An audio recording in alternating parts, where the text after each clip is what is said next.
ქალებს აქვთ უფლება მიიღონ მონაწილეობა ყველა მნიშვნელოვანი საკითხის გადაწყვეტილების პროცესში. ქალები ნაკლებად აქტიურობენ, თუმცა ყველა ქალს აქვს უფლება იყოს აქტიური მოქალაქე. მსოფლიოს გლობალური ცვლილებების პროცესში ქალების როლი უმნიშვნელოვანესია. იყავი აქტიური. ხელი შეუწყეთ ცვლილებების განხორციელებას. ხელი შეუწყო გენდერული თანასწორობის დამკვიდრებას ყველგან, სადაც ამის პრობლემა დგას. იყავი ინფორმირებული, იყავი აქტიური. ჩაერთე ყველა მნიშვნელოვანი საკითხის გადაწყვეტილების პროცესში. შენ ჩვენთან ერთად შეგიძლია შეუერთდე ქალების ხმას რეალური ცვლილებებისთვის. შემოგვიერთდით და გვისმინეთ რადიო ვივის პირდაპირ ეთერში. ყოველ ორშაბათს გადაცემა ქალები ცვლილებებისთვის. მოგესალმებით, ეთერშია გადაცემა ქალები ცვლილებებისთვის. მე ცირა მღვდელაძე ვარ და შემდეგი 30 წუთის განმავლობაში ეთერში ვიქნები ჩვენ სტუმრებთან ერთად. დასრულდა ევროკავშირისა და KfW-ს ფინანსური მხარდაჭერით მიმდინარე პროექტი, რომელიც საქართველოს ენერგეტიკული სექტორის რეფორმის პროგრამის ფარგლებში მიმდინარეობდა ბოლნისში და რომელსაც ქალთა ინიციატივა დაზოგი ენერგია შექმენი ნათელი მომავალი ერქვა. პროექტს ქვემო ქართლის ქალთა ასოციაცია ქალი და სამყარო ახორციელებდა ქალთა საინიციატივო ჯგუფებთან და რადიო ვივისთან თანამშრომლობით. პროექტი ბოლნისის მუნიციპალიტეტზე იყო გათვლილი და მიზნად ისახავდა კლიმატის ცვლილებებისა და ენერგოეფექტურობის შესახებ ინფორმაციის გაზიარებას, ცნობიერების ამაღლებასა და კლიმატის ცვლილების მიმართ აქტივობების განხორციელებას. ბოლნისის მუნიციპალიტეტის 5 სოფლიდან და ქალაქიდან შერჩეული იქნა 5 კლიმატის ელჩი ქალი, რომლებსაც საკუთარ სოციუმში კლიმატის ცვლილებების ემისიების შესამცირებლად სხვადასხვა აქტივობები განახორციელეს, გამართეს საინფორმაციო შეხვედრები ცნობიერების ამაღლების მიზნით. როგორც ყოველთვის, შეხვედრები განსაკუთრებულად საინტერესო და ინფორმაციულად დატვირთული იყო. დღევანდელ გადაცემაში შევეცდებით 3 თვიანი პროექტის შედეგები შევაჯამოთ. რაც მოლოდინები ჰქონდა პროექტის გუნდს და რა შედეგებით დასრულდა ის. დღევანდელი გადაცემის სტუმრები იქნებიან მარიკო წიქორიძე, პროექტის კოორდინატორი, ნესტან ბუცხრიკიძე, ქალაქ ბოლნისის კლიმატის ელჩი და ბატონი გურამ აკოფაშვილი, მეღვინეთა გაერთიანების ხელმძღვანელი. მოგესალმებით ძვირფასო სტუმრებო და მადლობას გიხდით გადაცემაში მონაწილეობისთვის. ქალბატონო მარიკო, მოდით თქვენგან დავიწყოთ. გვესაუბრეთ თავად პროექტზე, რას ეხებოდა ძირითადად პროექტი, რა მოლოდინები ჰქონდა და რა მიიღეთ. მოგესალმებით, მივესალმებით თქვენს მსმენელს, მაყურებელს და რა თქმა უნდა მივესალმებით თქვენს ძვირფას სტუმრებსაც. ჩვენს ძვირფას სტუმრებს, რომლებიც ასევე პირდაპირ თუ ირიბად ჩართულები იყვნენ პროექტის პროცესის მონაწილეები არიან, ასე ვთქვათ. და რა კი პროექტზე უნდა ვისაუბროთ, მოკლედ ვისაუბრებ.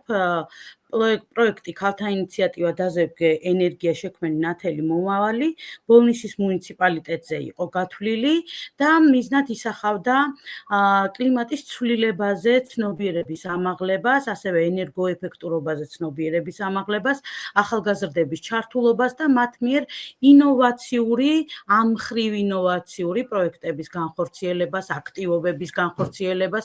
ყველაზე მნიშვნელოვანი მაინც ამ პროექტში ჩემთვის ის იყო, რომ ჩვენ პროექტის ფარგლებში შევძელით, რომ აგვერჩია 5 კლიმატის ელჩი ბოლნისის მუნიციპალიტეტში, რომლებიც თავის მხრივ რაღაც მიმართულებით, ისედაც თავისი საქმიანობიდან გამომდინარე, ისედაც გარემოს დამცველები იყვნენ, მაგრამ მიმართულებით, ასე ვთქვათ, ჩვენ მაინც რაღაცა უზრუნველყავით თითქოს, რომ მათ საქმიანობას რაღაცა მიმართულება გაუჩინეთ და მინდა ვთქვა, რომ ძალიან მნიშვნელოვანი პროცესების მოწმენი გავხდით ყველანი. თავად კლიმატის ელჩებმა საკმაოდ კარგად გაართვეს თავი, ისედაც გაართმევდნენ, იმიტომ რომ მათი საქმიანობის ძირითადი სფერო მაინც იყო, ასე ვთქვათ, ცნობიერების ამაღლების მიმართულება, მართალია სხვადასხვა მხრივ, გარემოს დაცვითი მიმართულებით სხვადასხვა მხრივ, მაგრამ ამ შემთხვევაში იქნებოდა ეს მაგალითად ქალაქის კლიმატის ელჩი, რომელიც ასევე აქ ხა ჩვენთანაც არის აგერ ქალბატონი ნესკტანი, ასევე არის პედაგოგი პირველი სკოლის, საბუნების მეტყველო კათედრის, იქაც ისედაც ახორციელებდა რაღაც საქმიანობებს, მაგრამ კლიმატის ცვლილების მიმართ ესეთი სიღრმისეული საქმიანობის ჩატარება ჩვენთვის იყო ძალიან მნიშვნელოვანი. ასევე იყო ნახიდურში, ასევე იყო ფარიზში, დაბა კაზრეთში, დისველში, რაც ჩვენთვის არსებითად მნიშვნელოვანი იყო და მინდა ვთქვა, რომ ამ პროექტმა შესაძლებლობა მოგცა, რომ შეიძლება ისედაც საუბრობდით ჩვენ ყველა ამ თემაზე, მაგრამ ორმაგად და სამმაგად გავიგეთ რაღაცები, უფრო მეტად შევიმეცნეთ. კიდევ ერთი ფაქტორი რაც იყო, ეს არის ენერგოეფექტურობის მიმართ უფრო მეტი ინფორმაციის გავრცელებაც და მიღებაც და ჩვენი ყველა სატრენინგო თემა ჩატარდა და გაიმართა ქართულ-გერმანულ ღვინის სახლში. ეს შეგნებულად შევარჩიეთ, იმიტომ რომ თქვენ იცით, რომ ის მეღვინეების ნაწილი, უმრავლესობა, რომელიც გაერთიანებულია ასე ვთქვათ, ქართულ მეღვინეობა ბოლნისში, უმრავლესობა სწორედ ენერგოეფექტური მეურნეობით აწარმოებს თავის ღვინოს და ჩვენთვის ამასაც ძალიან დიდი დატვირთვა ჰქონდა, რომ ნებისმიერი მეწარმე, რომელიც ჩაერთვებოდა ჩვენს ტრენინგებში, ქალი იქნებოდა ეს თუ მამაკაცი, არ აქვს მნიშვნელობა.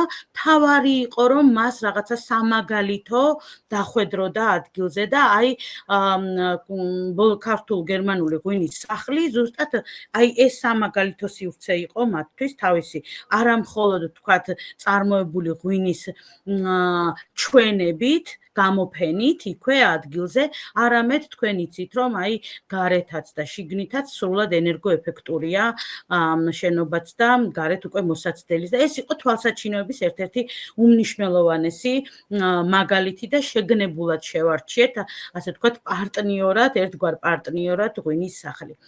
რაც შეეხება იმას, ვთქვათ, რამდენად მნიშვნელოვანი არის თვითონ პროექტი, უნდა აღვნიშნო, რომ მე თვითონ როგორც გლობალური კლიმატის ელჩი მაქსიმალურად ვეცადე, რომ ახალგაზრდების ჩართულობა ყოფილიყო დიდი და ჩვენმა ფორუმმა, რომელიც და პროექტის დახურვამ ერთობლივად, რომელიც გვქონდა 21 მაისს, ასე ვთქვათ, თამამად შემიძლია ვთქვა, რომ აჩვენა ის, რომ ახალგაზრდების დიდი უმრავლესობა იყო ჩართული ამ პროცესში და ყველაფერსო თავი დავანებოთ, მინიმუმ 70 ასე ვთქვათ, მოსწავლე ზეპირად იცის უკვე კლიმატის ცვლილება რითი იწყება, რა განვითარება მოყვება, რა საშიშროებები გვაქვს, რა გამოწვევების წინაშე გვაყენებს, როგორც ადამიანის ჯანმრთელობის, ისე ქვეყნის მიმართ და სოფლის მეურნეობის. მოკლედ, ყველაფერი უკვე ძალიან ისეა.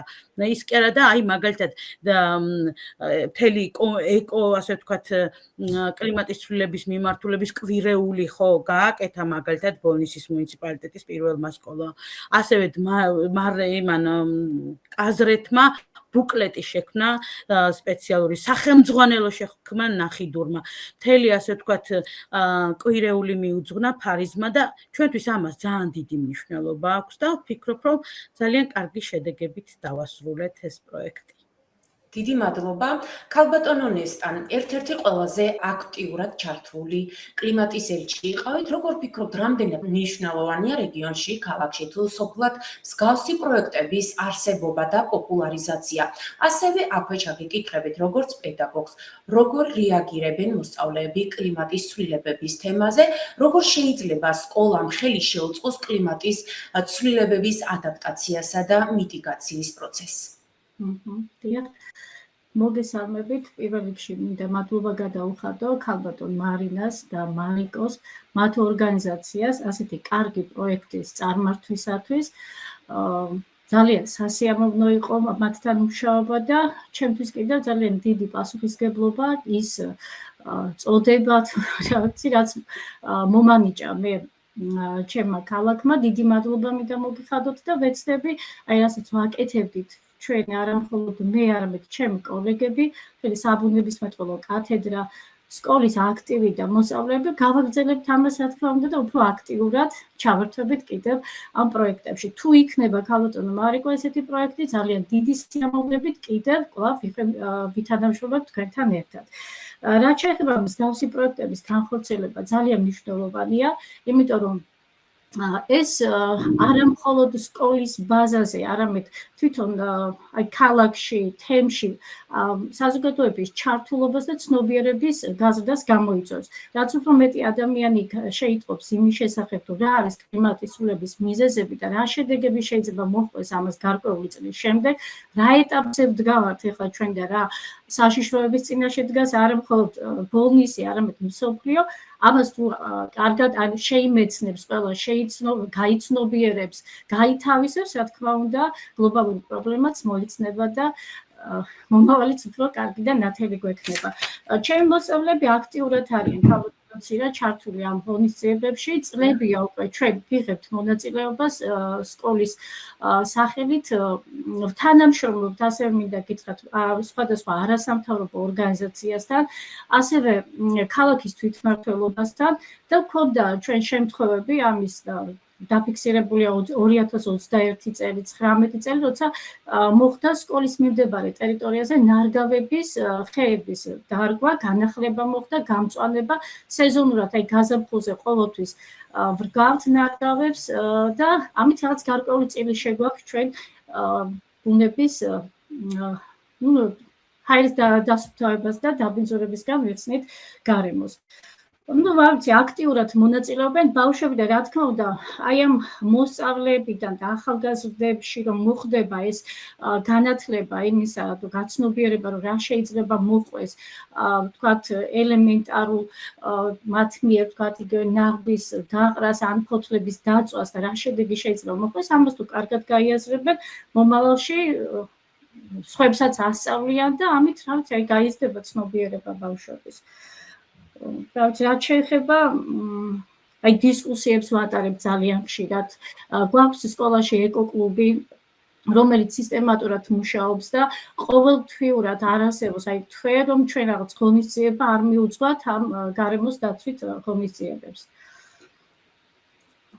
დიდი მადლობა ქალბატონო ნესტან. ბატონო გურამ, სოფლის მეურნეობა სწორედ ის თემაა, რომელიც აუცილებლად უნდა განვიხილოთ კლიმატის ცვლილებების კონტექსტში.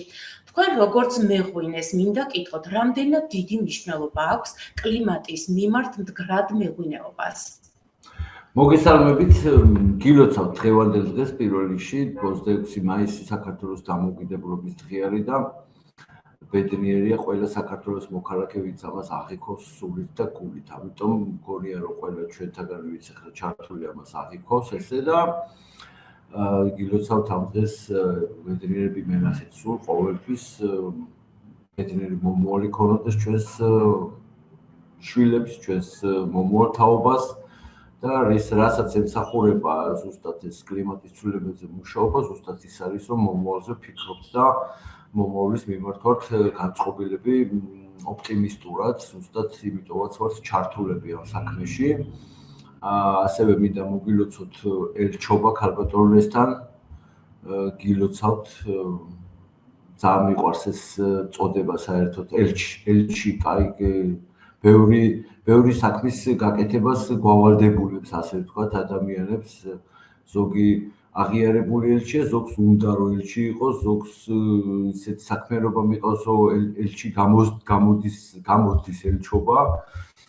საინტერესო საქმიანობა, მინდა გითხრათ და ყველაზე დიდი და მთავარი მადლობა მარიკო წიქოლიძეს, რომ ესეთ პროექტში ჩამთო მე და სპეციალურად არჩია ქართულ-გერმანულ სახლი ამ შესანიშნავი ქალბატონების ვიზიტებისთვის, რაც ძალიან ესეთი სასიამოვნოდ დასრულდა ბოლოს 21 მაისს და მე მაგალითად ძალიან ბედნიერი ვიყავი, როდესაც ჩემი ახლობლები ვნახეს, უყველა ჩემი ახლობლები ხართ, ნაცნობები ხართ და ძალიან მიყვარხარ და მე იმედებით ჩემო ძვირფასებო. ეხლა რაც შეეხება საქმეს ჩვენს მუნიციპალიტეტს მივხედოთ ამ კლიმატის მიმართულებით და ერთ-ერთი არის ეკოლოგია. ყველა ვიცით როგორი მდგომარეობა არის დღეს ნიადაგებში, დღეს ჩვენ გვაწუხებს ეს ამბავი ძალიან, მე ვენახეებს განსაკუთრებით, ვიცი რომ ყველას აწუხებს ეს ამბავი, მაგრამ მევენახეებს და სოფლის მეურნეობის მუშაკებს, რომლებიც იცნობენ ეკოლოგიურ საკითხს, კლიმატის ცვლილებებთან არის ძალიან მიბმული ეს ამბავი.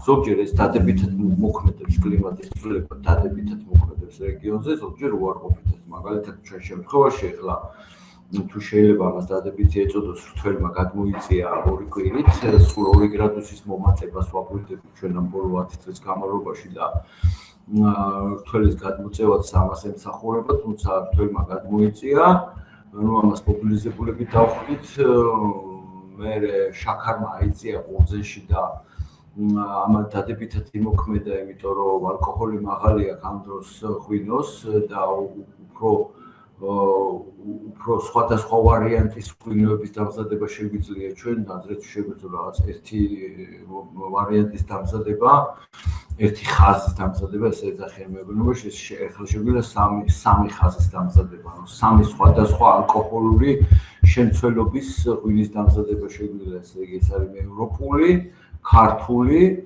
და საშუალო, რომელიც ყველას მოწონს. ბოლნისის მუნიციპალიტეტი შეუძლია აწარმოოს ღვინოებს კლიმატის ცვლილებების გამო სამი სხვადასხვა მიმართულებით, რომელიც ბაზარზე უფრო მეტ მომხმარებელს მოიზიდავს. ამას, რა თქმა უნდა, მე ბევრი რაღაცა ჭირდება. მომხმარებელი რომ მოიზიდოთ და პოპულარული გავხადოთ აქაურო, მაგრამ ვფიქრობ, რომ ეს დისკუსიაც და ეს პროექტიც რაზეც ჩვენ ახლა ვსაუბრობთ, მომავალში კიდევ უნდა გაგრძელდეს, მე მგონია, იმიტომ რომ დადებითი ბენეფიტები მოაქვს ამას ჩვენთვის, ცნობადობის თვალსაზრისით, ერთმანეთთან ურთიერთობის თვალსაზრისით, მსჯელობის თვალსაზრისით და ვფიქრობ, რომ ეს გამოსაყენებელი ამბავია ზუსტად ეკოლოგიის გაუმჯობესების კუთხითაც. ეხლა ბევრი რო არ გავაგზავნოთ, არ მოგაწყინოთ, მთავარი ამ პროექტში ის არის, რომ დისკუსია დაწყებულია, პროექტი შედგა, პირველი ეტაპი ახლა ქალების ჩართულობა იყო ნაგულისხმები და გლობალურად თუ ჩავერთვებით ამაში სულ ყველა ერთად რეგიონალური მასშტაბით. უფრო საინტერესო მგონია, რომ გამოვიდეს, თუ ეს დაიგეგმება მომავლისთვის. თქვენს გაქვთ ახლა ურთიერთობა არასამთავრობო ორგანიზაციებთან, ჩვენ მუშაობთ ახლა შვეიცარიის განვითარების ფონდთან. ესეთივე ღვინის სახლი გვინდა გავაკეთოთ ასურეთში და შემდეგ უკვე მაგას გვინდა ყურადღება მივაქციოთ და მივიპყროთ პირველ რიგში ყურადღება როგორც მოწყვლადი რეგიონი ეკოლოგიის მიმართ, ესე უნდა მივიპყროთ ყურადღება და მე მივიპყროთ ყურადღება როგორც მცოდნე ამ დარგების გამოსწორების და გამოკეთების, ასე ვთქვათ, შესაძლებელია ჯერ კიდე ნიადაგების გამოკეთება, ჩვენთან აუცილებელია დაიდგას სტაციონალური აპარატურა, ახლა არის ამის საშუალება, რომ მონიტორინგი იყოს ყოველდღიური, რომ არ იყოს ჭორები, მაგალითად, რომ დაბინძურებული, არ არის დაბინძურებული, სხვადასხვა დაინტერესებული ადამიანები სხვადასხვა ინფორმაციას ავრცელებენ. მე შემოხვედრიან სამეცნიერო წრეებშიც კი და სახელმწიფო სამეცნიერო წრეებშიც ადამიანები, რომლებიც დაუზუსტებელ ინფორმაციას ფლობენ და მე ამას ავრცელებენ და წინააღმდეგობაში მოვდივართ ხოლმე ხანდახან. ეს შემემთხვამე ორი პროექტის გაკეთების დროს ერთი რომ ადგილწარმოშობის ღვინოსოცა ვარეგისტრებით საპატენტში იქ იყო საუბარი ვენახების მოუწყვაზე და რომ თქვით რომ გვიყენებთ ხრამს და მაშავერაზე თქვენს როლს როგორო მაშინ მომწერეთ მეთქი შენიშვნებში და პასუხებში რომ მაშავერა დაბინძურებოდა და ვერ დავარეგისტრებთ პროდუქტს. ასევე იყო კარტოფილის დავარეგისტრეთ როგორც გეოგრაფიული აღნიშნა და მანდაც ეგეთი პრობლემა შეიქმნა. ზეპირად შექმნილი პრობლემაა. ეს მე არ ვამბობ რომ ეს პრობლემა არ არის, მაგრამ ესეთი წინააღმდეგობა არ არის საჭირო სახელმწიფო სტრუქტურების და მით უმეტეს თუ ამბობს სახელმწიფო სტრუქტურა რაღაცა დაბინძურებულია, ზეპირად კი რომ ამბობს, რომ დაწეროს და თქვას, რომ გამოსწორდეს. ყურში კი უნდა მიჩურჩუროს. აი ესეთი დეტალები არის გამოსასწორებელი და სამუშაო მუშაობა გვიწევს აი ესეთ პერიოდში, როდესაც რამე პროდუქტს ვარეგისტრებ და პროდუქტების დარეგისტრება ერთ-ერთი მიმართულებაა გრადი ეკონომიკის.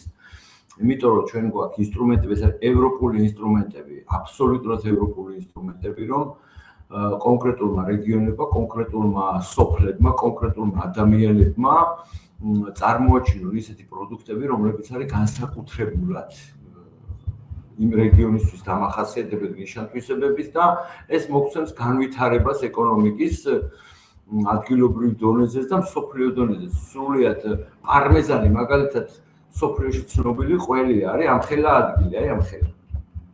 მსოფლიო რუკაზე არის ამხელა ადგილი, თუმცა იქ ადამიანებმა ისე იმუშავეს მარკეტინგში, ადგილობრივ ხელისუფლებასთან, არასამთავრობოებმა, რომ ყველამ ერთად იზრუნა თავის პატარა რეგიონზე, თუ კიდევ ბორდო, თუ კიდევ შამპანი, ნებისმიერი ნივთი იქნება ეს თუ ნებისმიერი პროდუქტი, რომელსაც თქვენ ვიცნობთ, აი, ვინც კი გაგახსენდებათ ეს. ამაზე თან მუშაობს ხალხი, იწყება პატარა ჯგუფი და მერე იქცევა დიდ და მერე იქცევა გლობალურ ბიზნესად. ამიტომ სრულიად არ არის გასაკვირი ბორნიში ნებისმიერი პროდუქტი ვაქციოთ სოფლიო ბიზნესის საშუალებად ცნობილ ადგილად ბორნისი, რომ მერე მოვიზიდოთ ტურისტები და გავდიდრდეთ. ჩვენი მოწოდება არის მეღვინეების მოწოდებაა, რომ ჩვენი ეს ხარისხი ჩვენ რომ მოგწონს, მოვაწონოთ თითქმის მსოფლიოს და სულაც არ უნდა უკვირდეს ვინმეს, რომ ბორნისური ღვინო შეიძლება იყოს მსოფლიოში ცნობილი გავხადოთ. ეს ჩვენზეა დამოკიდებული, მით უმეტესად ისეთი კომუნიკაციის საშუალებები არის ახლა როგორც ინტერნეტი და კიდე სხვა სოციალური რითაც შეიძლება ბორნისური ღვინო გავაცნოთ მთელ მსოფლიოს და მთელი მსოფლიოდან მოვიზიდოთ ტურისტები. ეს თითქმის წინ გეჩვენებოდათ როგორც ზღაპარი და როგორც ფანტაზია, მაგრამ დღეს უკვე რეალობაა. ავსტრალიაში იყიდება მაგალითად ყველაზე შორს, სადაც იყიდება ბორნისული ღვინო არის ავსტრალიაში.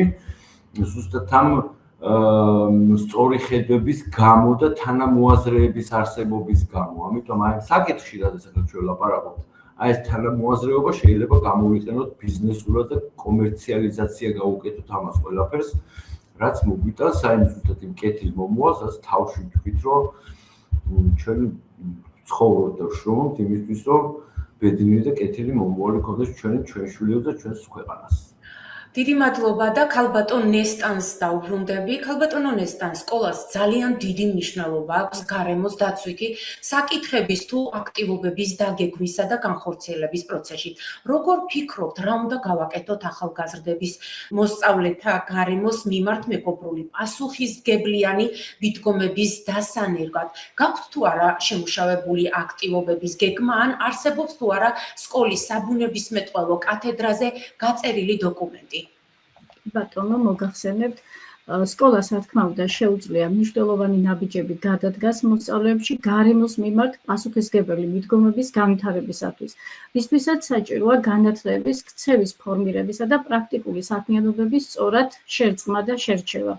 თუ მაგალითად აი ძალიან კარგი იქნება თუ სკოლებში დაინერგება იგივე ეკოკლუბების ან ეკოკომიტეტების შექმნა. ჩვენ მე უკვე გითხრათ, რომ ჩვენს სკოლაში ეკოკომიტეტიც არსებობს და ეკოკლუბიც მუშაობს.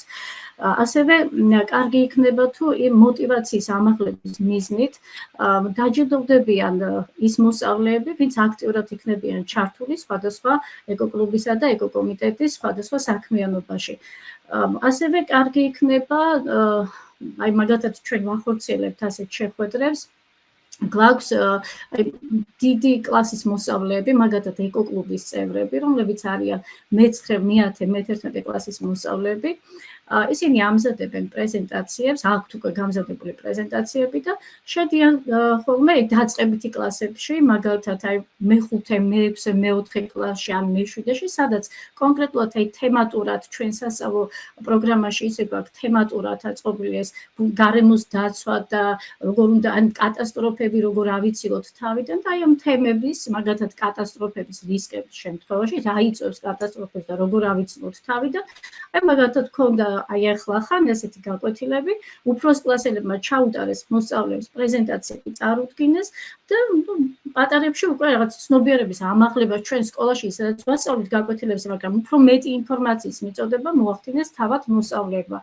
ეს ერთი მხრივ მოსწავლეებისათვის კარგია, იმიტომ რომ თავიანთ ნაშრომების წარდგენას ახდენენ, ეჩვევიან ამას და მეორე კიდე მოსწავლე დანარჩენებში, პატარებში ცნობიერების ამაღლებას უწყობს ეს ხელს.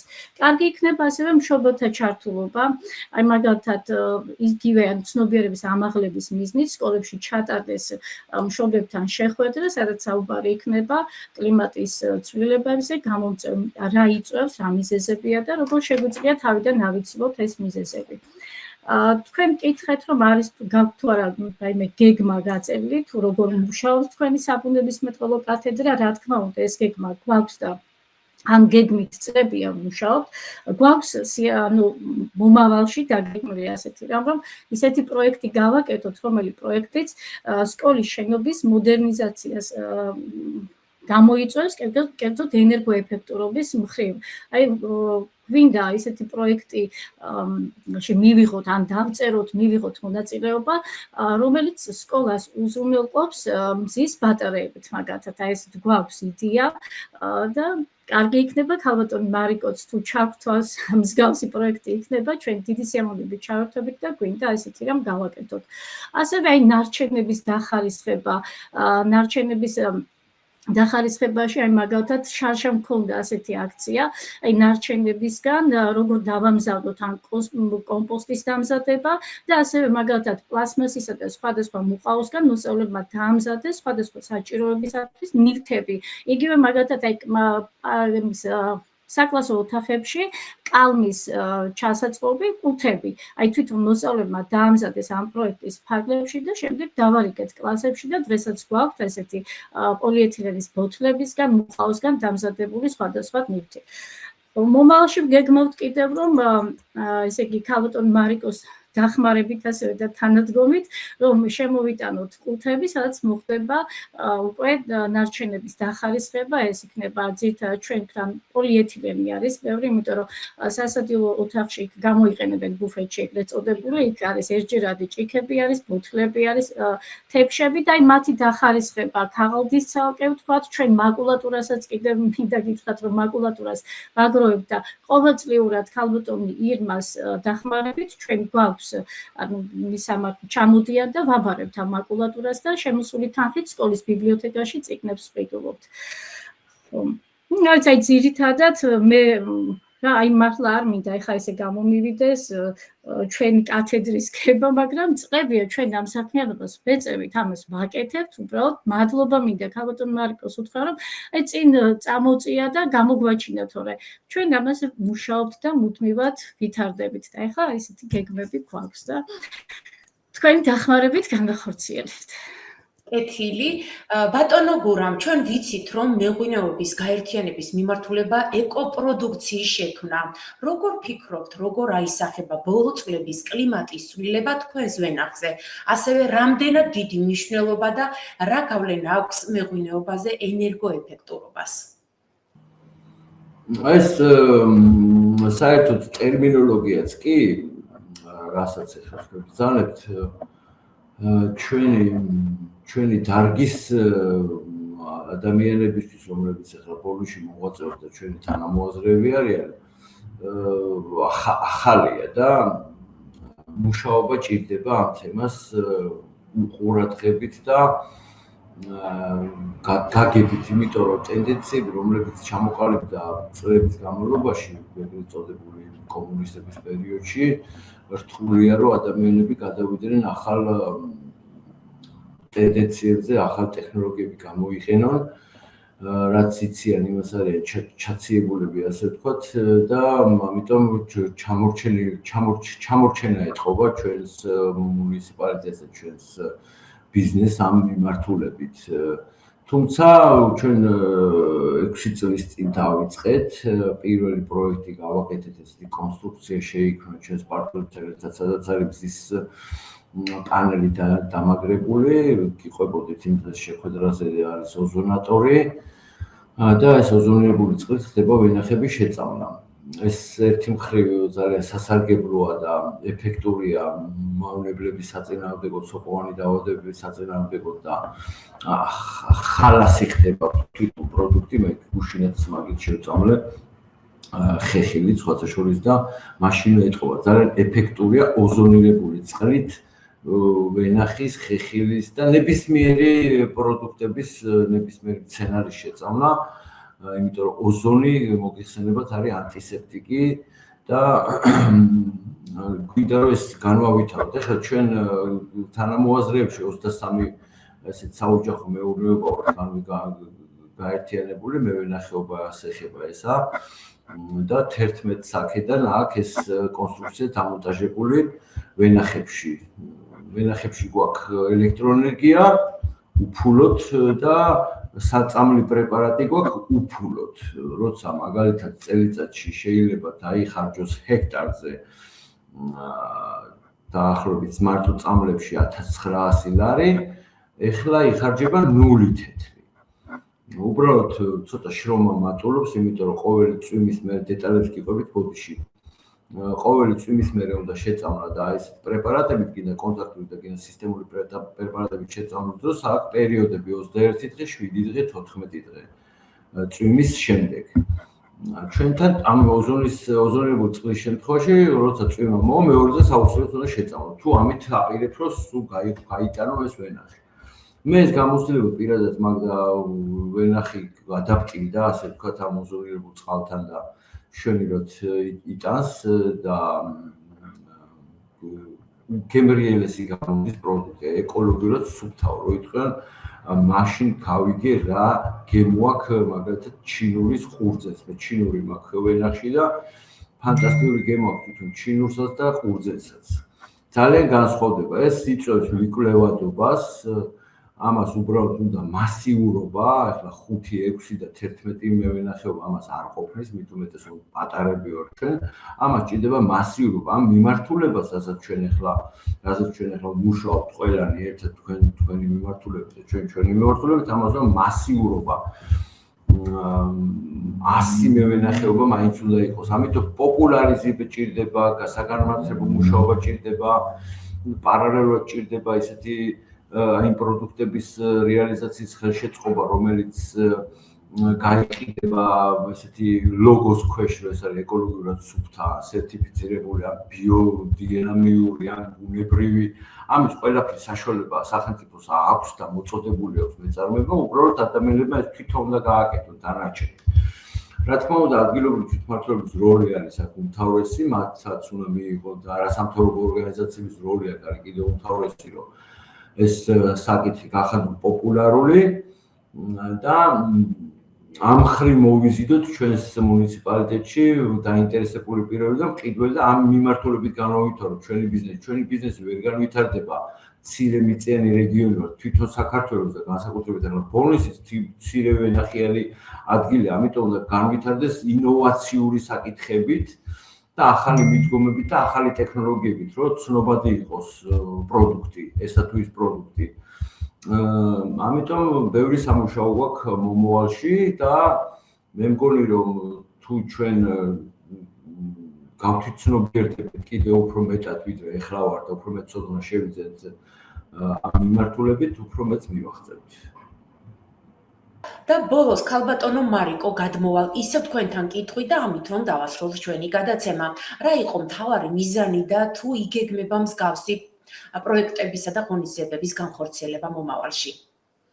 დიახ, მთავარი მიზანი პრინციპში თავში უკვე ვთქვი, მაგრამ კიდევ გავიმეორებ, მთავარი მიზანი იყო ის, რომ კლიმატის ცვლილების შესახებ მომხდარიყო ცნობიერების ამაღლება, ცნობადობა გაზრდილიყო, ასევე რაც მთავარი ამაში ჩართულიყო ახალგაზრდები, თავისი ინოვაციური პროექტებით და არა მხოლოდ ახალგაზრდები, პრინციპში ყველაზე მთავარი ჩვენი პროექტის ამოსავალი წერტილი მაინც იყო ის, რომ ენერგოეფექტურობასაც გარკვეული როლი, რა როლი აქვს უბრალოდ ენერგოეფექტურობას, აი ამ პროცესში კლიმატის მიმართ მდგრადი მეურნეობა იქნება ეს თუ ზოგადად ქვეყანაში, ქალაქში თუ სოფლად, რა როლი აქვს ეს განგვესაზღვრა ყველას ერთად და აი მიხარია რომ ქალბატონმა ნესტანმაც აღნიშნა, რომ ნახეთ რამხელა სკოლაა და სკოლის ენერგოეფექტურობის მიზნით მოიაზრება უკვე ასე ვთქვათ, იქ მზის პანელების ალბათ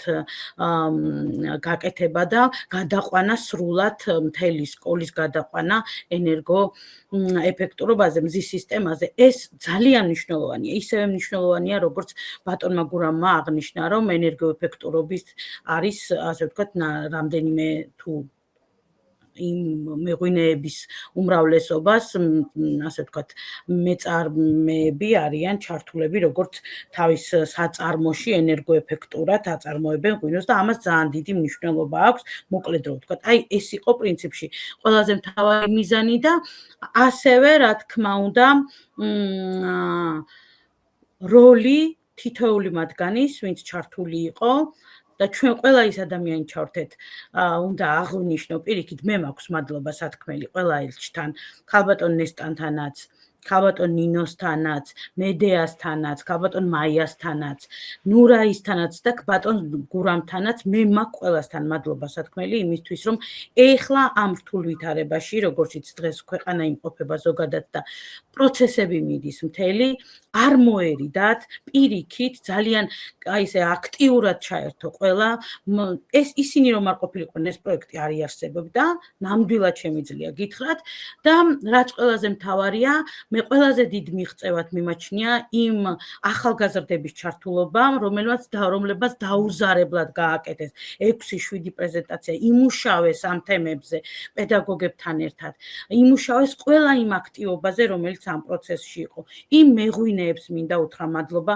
რომლებიც ყოველი ტრენინგის დროს გვიზიარებდნენ ინფორმაციას რამდენად მნიშვნელოვანია ეკოპროდუქცია რამდენად მნიშვნელოვანია კლიმატის მიმართ მდგრადი სოფლის მეურნეობა და რა თქმა უნდა იმ ადამიანებს მინდა ყველას მადლობა უთხრა ვინც მცირედით თუ ძალიან დიდად იყვნენ ჩართულები პროცესში პროექტის ფარგლებში და მინდა ასევე მადლობა გადაუხადო ყველა იმ ადამიანს ვინც იფიქრა იზრუნა და ამის შემდეგაც იფიქრებს და იზრუნებს როგორ შექმნას ასე ვთქვათ კლიმატის ცვლილების ადაპტაციისა და მიტიგაციის პროცესში საკუთარი აქტივობები და მიხარია რომ სკოლა თავის მხრივ გააკეთებს ამას და არ არის მცირერიცხოვანი სკოლა არც ერთი რომელიც ჩართული იყო პროცესში მეწარმეები ამას თავის მხრივ გააკეთებენ ჩვენ სამოქალაქო სექტორი ჩვენ მხრივ თუ მოგვეცევა შესაძლებლობა ჩვენი მხრიდან გავაკეთებთ და ბუნებრივია მთავრობამ უნდა იზრუნოს იმაზე რომ თავის მხრივ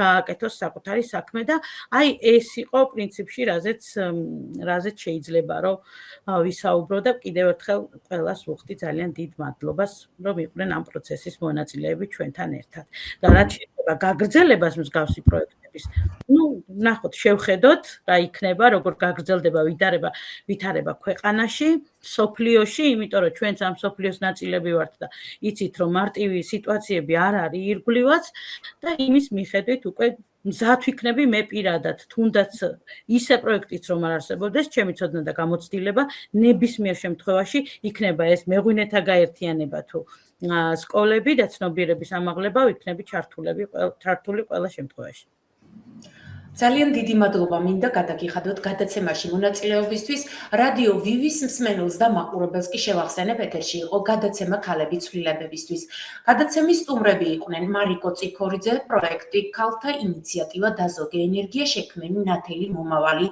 კოორდინატორი ნესტან ბუცხრიკიძე ქალაქ ბოლნისის კლიმატის ელჩი და გურამ ალქუბაშვილი მეღვინეთა გაერთიანება ბოლნისის ხელმძღვანელი ეს გადაცემა მომზადებულია ევროკავშირისა და IFW-ს მხარდაჭერით საქართველოს ენერგეტიკული სექტორის რეფორმის პროგრამის ფარგლებში მის შინაარზე სრულად პასუხისმგებელია ქვემო ქართლის ქალთა ასოციაცია ქალი და სამყარო და ქალთა სათემო რადიო ვივი და შესაძლოა რომ იგი არ გამოხატავდეს ევროკავშირისა და პროექტის პარტნიორი ორგანიზაციების შეხედულებებს სტუდიაში თქვენთვის მე ცირა მდელაძე მუშაობდი სარეჟისორო პულტთან იყო გიორგი ქაჯაია გემშვიდობებით კეთილი სურვილებით ქალებს აქვთ უფლება მიიღონ მონაწილეობა ყველა მნიშვნელოვანი საკითხის გადაწყვეტილების პროცესში. ქალები ნაკლებად აქტიურობენ, თუმცა ყველა ქალს აქვს უფლება იყოს აქტიური მოქალაქე.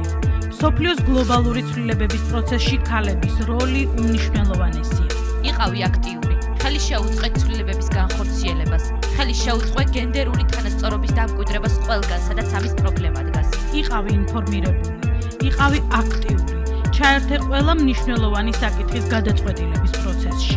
შენ ჩვენთან ერთად შეგიძლია შეუერთდე ქალების ხმას რეალური ცვლილებებისთვის. შემოგვიერთდით და გვისმინეთ რადიო ვივის პირდაპირ ეთერში. ყოველ ორშაბათს გადაცემა ქალები ცვლილებებისთვის.